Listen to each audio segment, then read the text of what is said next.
Okay, folks, it's your buddy Mike Messier, Mike's Instant Movie Review. Here we go. Dune 2. Uh, okay, should you go see this movie? Should you go not? If you're watching me, you've probably already seen the movie and you're just looking for, confirmation of your own beliefs in the film, and that's fine. And I would say, yeah, it's a movie worth seeing. They put their money into this movie. It's an epic. And this is the type of movie that we're all supposed to go see and we're all supposed to have an opinion on. So here's my opinion. And some disclaimers. First of all, the 2021 version of this movie, or the first one, not the version, but the original or whatever the fuck, I went to see it. I thought it was slow. This is the one from a few years ago, not the 2024 one. I thought it was slow, and I just left thinking, okay, this whole thing was just a setup for a sequel for a bunch of other movies. And so here we are, let the bunch of other movies begin.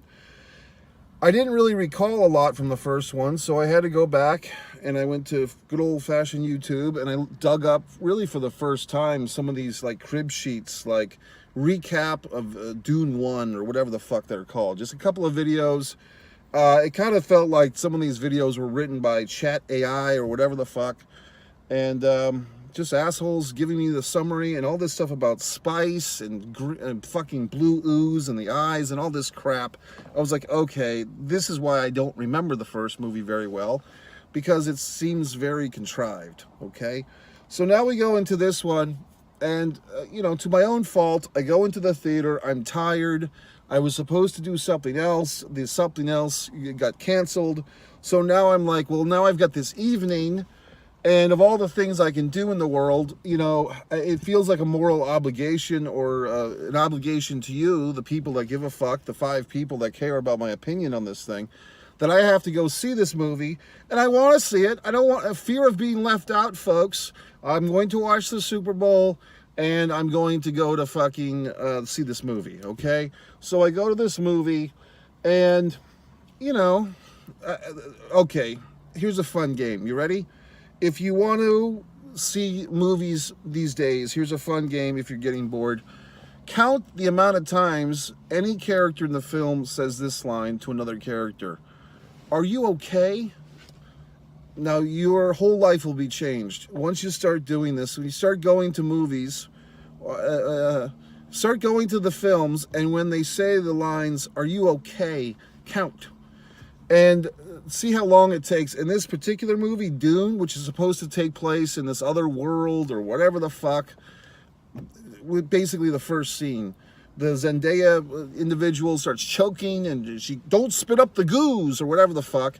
And then she's like, eh, and then fucking Pretty Boy Floyd here comes in. Are you okay? And then she like, and then he goes back to her. Are you okay? And then she even says, okay. And he says, are you?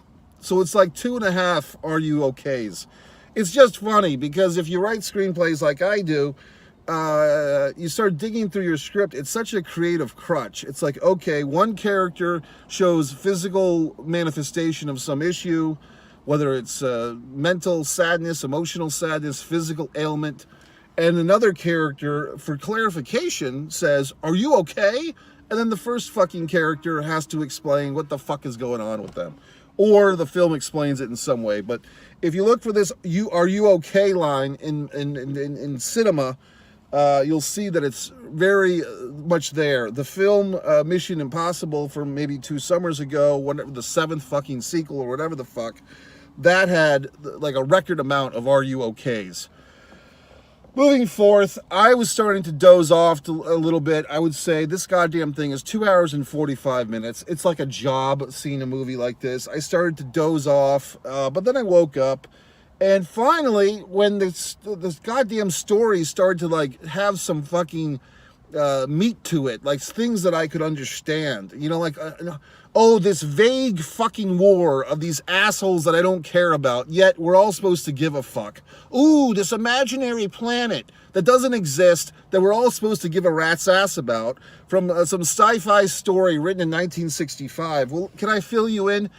I think it's a tragedy of sorts because from what I understand, having gathered knowledge, okay, Dune, I believe, was written in 1965 or thereabouts, and a decade later, our buddies over there basically borrowed many of the elements from the Dune story, the 6 novels apparently, to create Star Wars. So now, back then, in the 1970s, we didn't have our trusty internet. And but I believe even at the time, people were kind of like, hey, this Star Wars phenomena is somewhat similar to Dune. Maybe a bit more action and a bit more Wild Westness in the Star Wars films. But a lot of people were kind of pointing out, hey, there's a lot of similarities here between this Star Wars movie, spectacular, and these Dune novels. However, the Dune novels weren't the first one to the cinema. So everyone got caught up, and we all know the story. 50 years later, Star Wars is a worldwide phenomenon, and Dune has kind of been sitting on the sidelines. Now, I believe that there's been other film interpretations. Wasn't Sting in one? Now they have Labyrinth being re-released. It's all these goddamn things. But I believe there was a Sting, if I'm not mistaken, was in a Dune that didn't do so well, apparently. But here we are in 2021, and now Dune's coming out. I went to go see Dune. I was like, oh, this is kind of like Star Wars. Like, there's some Star Wars type of elements. But really, it's the Dune elements that were stolen in the first place. So now it's kind of like a thing where, an asshole like me that kind of grew up on Star Wars, all these things of like the sand and the Imperial, and there's 2 sides, and all this horse shit. It just rings like kind of Star Warsy, but when you see these Dune movies, they're so dramatic and serious.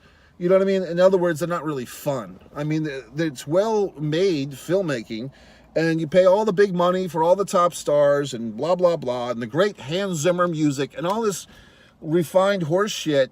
But at the end of the day, are these movies fun? And the answer is really no. I mean, this is more like a very dramatic. There's not much levity, meaning i.e. humor. There's no cute little C-3PO. It's just all this boring horse shit. And then the fight scenes are really, for me, what carries it. And then we get into some drama stuff where it's like, okay, the guy that all the young women are coming to finger bang themselves over, Timothy Chalamet, or whatever the fuck, good actor.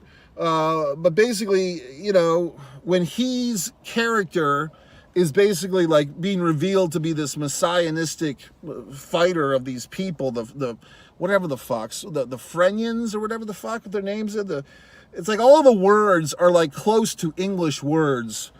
So it's like, was it like Freyon? So it sounds kind of like friend, am I wrong? Or something like that, but it's not. And then he like battles for these fucking people, and he really just wants to bang the Zendaya chick. I mean, that's the whole reason why he's there, which is obvious. And then he's got to fight like a giant fucking snake, and the sand snake or whatever the fuck, and that's how we get our blue serum. What the fuck?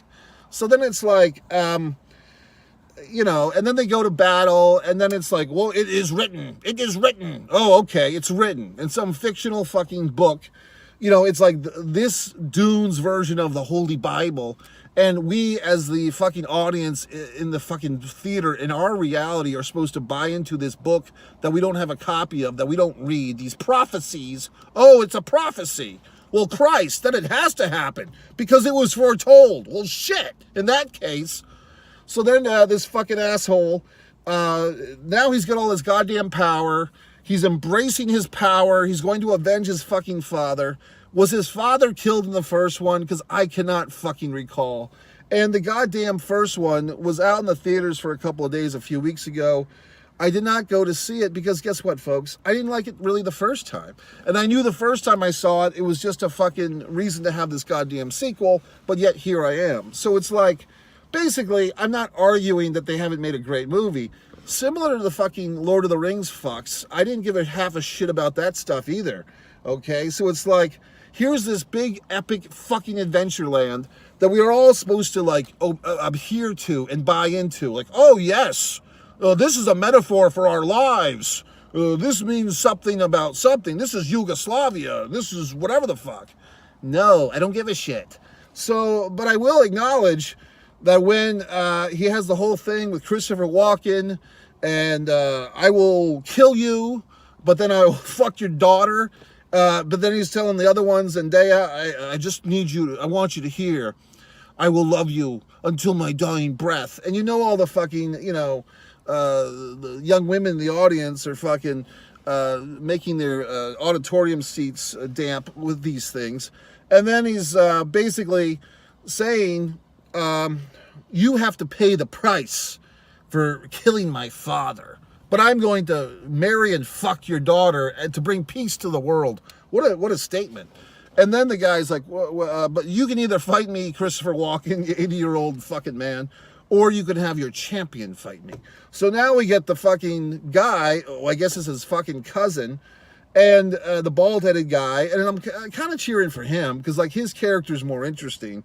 So this is basically the Darth Maul guy, sort of, who comes in, and we've seen him, he's fought in the pit of death a few times, and he's got like the Jabba the Hutt-esque fat bald father that Chalamet already killed, who I guess is his grandfather. So I'm losing I'm totally forgetting what the fuck's going on. Then there's this other woman with tattoos on her fucking face, and now he's like gonna get the hand of the chick from Oppenheimer, and she was Paige in the whatever the fuck, in the wrestling movie, Wrestling with My Family, like this actress who's like a big star. So it's like all these big stars. It's like, oh, here's this big star, and there's that big star, and all these fucking people that are big stars now that I don't give half a fuck about, to be honest with you. So it's like, oh my goodness, all this stuff is so important, and it means so goddamn much, and it's so relevant. Okay, whatever the fuck. But when they finally like have this situation, I'm like, okay, here's some real storylines I can invest in, like, and it's like, finally, this fucking movie comes together with all this, like, 5 hours, I'm counting the last fucking experience, like, all this horse shit, we finally have a human experience that I can relate to. For the good of the kingdom, I have to, basically make peace, but the only way that I'm going to be at peace is if I avenge my father's death. And I'm going to kill this old fucking man. But because he's old, it's not a fair fight. So someone gets to fight in his stead. So that the bald-headed fuck comes in, and he's looking for fame and glory. And he's having his brother kiss his foot and all this stuff. And then it's like, he's calling poor Zendaya, is this your pet? Is this your pet? And then they're having this big fight. And somehow Chalamet gets stabbed a couple of times. But the great thing about fucking heroes in movies is they get stabbed, they get shot, somehow they just fucking live. Like everybody else in a fucking movie, if they get stabbed once or shot once or just a paper cut, they're fucking dead. But the heroes of the movie, they can get stabbed in the heart, they can get shot 5 times in the chest. I mean, they're basically Tupac in fucking 93 or whatever the fuck. They just live through goddamn everything. So, any fucking way. Then Pretty Boy Floyd here, kills Bald-Headed Geek. Then he goes over and he's like, I'm going to take Rose McGowan here, or whatever the fuck her name is, Paige Van Zandt, and I'm going to fuck her, and Walken, I'm going to kill you. And then we somehow, in this fucking world with no cell phones, no smartphones, no internet, somehow we get word from the 5 Council that they're not accepting his ascension. Okay, well, where the fuck did that come from? How did you get word from like, this shit just happened. This fight just happened, and Chalamet is taking over the goddamn world, but the 5 heads of state, wherever the fuck they are, have somehow made their fucking accord. How? Did we even see that? I mean, where would they have like some hieroglyphic form of communication that we don't know about? Because I didn't see any fucking board meeting with Samuel Jackson and Jar Jar Binks and all these other assholes deciding that Pretty Boy Chalamet can't rule the fucking world with Paige Van Zandt as his fucking girlfriend, as his wife, and then the pet, and all this other shit, and you throw Spider-Man in there with the fucking punk rock Spider-Man. It all makes a hill of nonsense.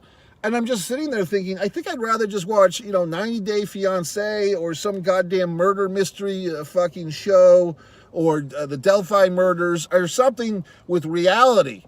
Because this fictional sci-fi bullshit is just, the problem is, like I said, all the best parts of this fucking movie were more or less done by Star Wars 40 fucking years ago, and now Dune has to have the scraps of its own meal, basically.